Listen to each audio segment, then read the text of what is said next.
خبر شامل کرتے ہیں خوشاب سے۔ تنظیم الامان پاکستان کے ممتاز رہنما x M N A Malik Shakir Bashir Aman اور پاکستان مسلم لیگ نون یوتھ ونگ نون ضلع خوشاب کے صدر ملک سعد بشیر امان حجاز مقدس سے عمرہ کی سعادت حاصل کرنے کے بعد وطن عزیز پاکستان واپس پہنچ گئے۔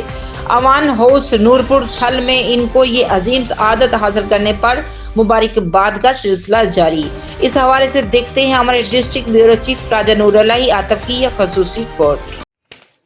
تنظیم الامان پاکستان کے ممتاز رہنما x M N A Malik Shakir Bashir Aman اور پاکستان مسلم لیگ نون یوتھ ونگ ضلع خوشاب کے صدر ملک سعد بشیر امان حجاز مقدس سے عمرہ کی سعادت حاصل کرنے کے بعد وطن عزیز پاکستان واپس پہنچ گئے۔ امان ہاؤس نورپور تھل میں امن کے ساتھ ہی ملک شاکر بشیر امان اور ملک سعد بشیر امان پر پھولوں کی پتیاں نچھاور کر کے ان کا پرتپاک استقبال کیا گیا۔ اس موقع پر پاکستان مسلم لیگ نون سرگودا ڈویژن کے رہنما ملک محمد خالد امان، ملک محمد اشرف امان، صدر تحصیل بار ملک عبدالقیوم ظفر راہداری، ایکس سیکرٹری مار رکن عالم، ممتاز سماجی شخصیت ملک ناصر علی گجر، مسلم لیگی رہنما ملک حاجی جاز حسین برہان، ملک علی رضا چینا، طارق کلیم پاشا بھٹی، ملک محمد اقبال اولک، راجہ محمد دین، ملک محمد سکندر بگھور، ملک نور محمد امان، سابق وائس چیئرمین مار حاجی اللہ بخش، شیخ حاجی گلزار حسین، ایڈوکیٹ ملک کوثر حسین، ایڈوکیٹ ملک خالد کلیرہ اور دیگر مختلف شعبہ زندگی سے تعلق رکھنے والے افراد نے ex M N A Malik Shakir Bashir Aman اور president P M L N district Khushab youth wing